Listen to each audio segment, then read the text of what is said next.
We are in El Salvador, about the size of Maryland, and the smallest of the Central American republics. It is known as the Garden Republic, certainly one of the most beautiful countries in all Latin America. Lake Ilapongo, 10 miles by 5, is the national playground, and sooner or later, so they say down here, every one of El Salvador's 2 million people come here to admire and to enjoy themselves. The great highway bridge of Cuscatlan symbolizes El Salvador's progress. She has completed her share of the important inter-American highway. The road comes south from the United States via Mexico and Guatemala, and thence on to Panama via Nicaragua and Costa Rica. Along the road we pass vast fields of sisal, a plant we know as the century plant.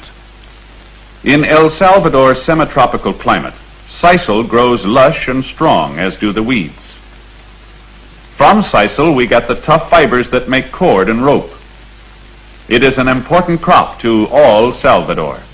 Moving on, we visit a coffee plantation, one of the thousands of small family-owned ranches that are the pride of El Salvador. Whole families work when the crop comes in, for all coffee must be picked by hand.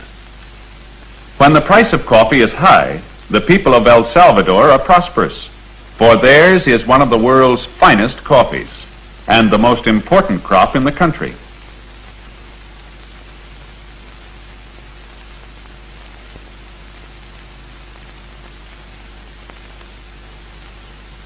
Each sack of coffee weighs about 100 pounds.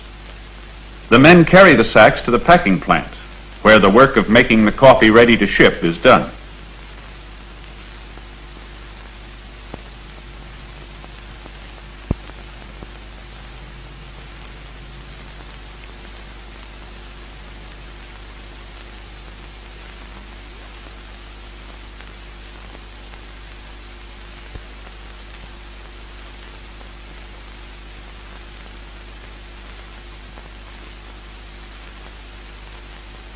Sometimes these little plants are owned by one man, sometimes by groups of small growers working together.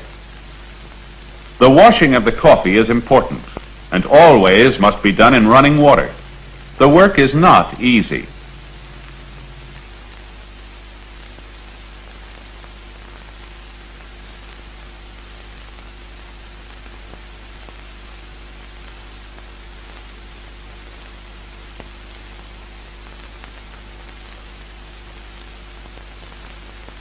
After the berries have been washed, they must be carefully dried so that moisture cannot harm them in the ships carrying the coffee to the United States and other countries that buy El Salvador's crops.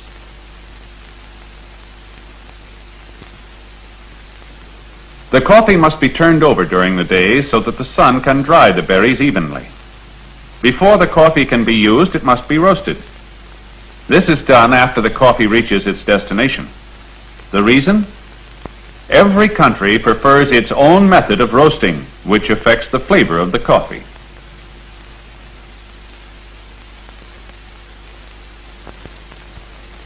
A side road brings us to the little village of El Ilabosco, where 2,000 people have won lasting fame for a most unusual art. Working with the simplest of tools, women of Ilabosco make the tiniest of figurines. Little clay dolls, designed especially for the Christmas season. The paints used are mixed to secret formulas.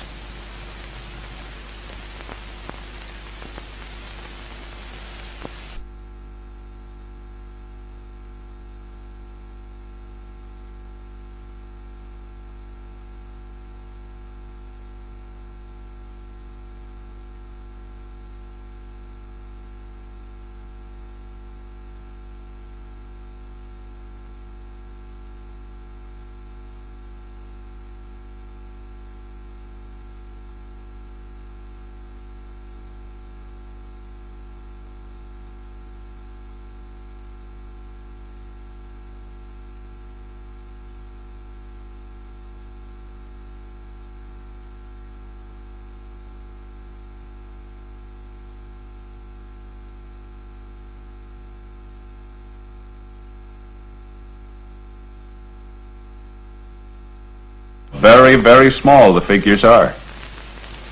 An Indian home. And here's all the family.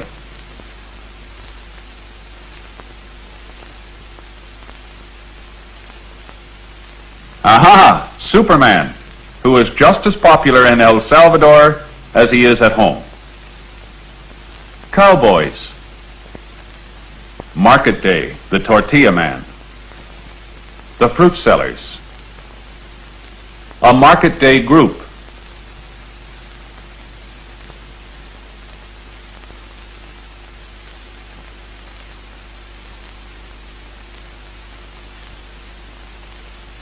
Sometimes the great inter-American highway develops traffic jams. International travel is still only a small percentage of the traffic. For after all, the road here belongs to the people of Salvador and their possessions, including the cattle. But we're soon free.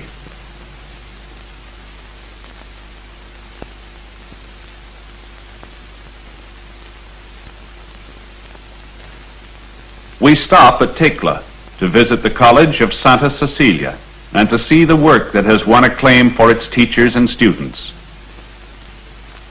The boys who have won admittance have a good time, but also have an assured future. The boys specialize in the decorative arts, including work in metal fashioning.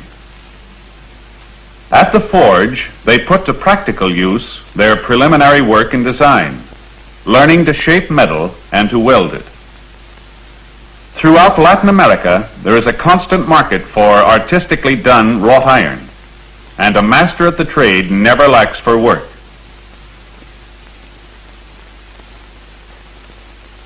Other students go in for wood carving. They practice the use of hand saws in the old tradition of the carver. They learn that a mistake with a chisel can't be fixed, and that attention and carefulness afford the only certain results. The designs they cut are their own work, even to the most intricate patterns.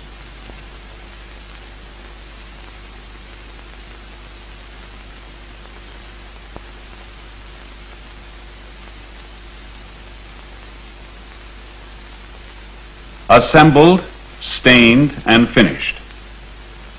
Cabinet work of this high standard has brought fame and prosperity to many graduates of Santa Cecilia's.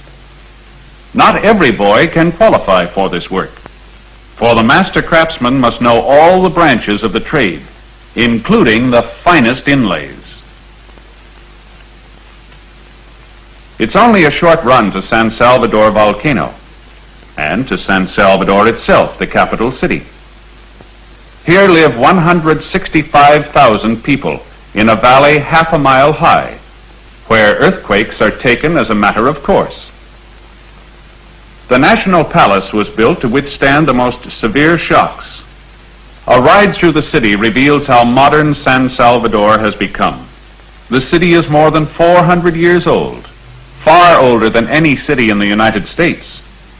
Yet its streets teem with buses and cars and traffic policemen, exactly as in any city in our own land.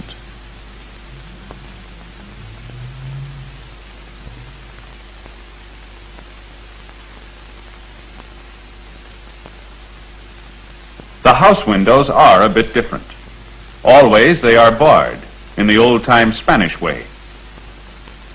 And after Mass on Sundays, when the women wear their finest mantillas, the central plaza always crowded. By custom, this is the hour to read the papers and to take it easy.